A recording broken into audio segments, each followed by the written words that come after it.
Hi மக்களே, welcome back to our channel. எல்லாம் தமிழச்சி. நான் உங்கள் அருள்மொழி. எல்லாரும் எப்படி இருக்கீங்க? எல்லாரும் சூப்பராக இருப்பீங்கன்னு நான் நினைக்கிறேன். ஸோ இன்றைக்கி நம்ம பன்னீர் புஜ்ஜி ரெசிபி தான் பார்க்க போகிறோம்.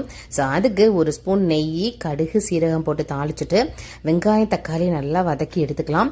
ஸோ அது வதங்கினதுக்கப்புறம் பார்த்தீங்கன்னா நம்ம ரெசிபிக்கான உப்பு, கரம் மசாலா, கொஞ்சோண்டு மஞ்சத்தூள், அதுக்கப்புறம் காஷ்மீரி சில்லி.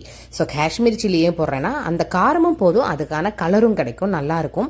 ஸோ அதுக்கப்புறம் பன்னீரை நல்லா உதுத்து போட்டுக்கிறோம்.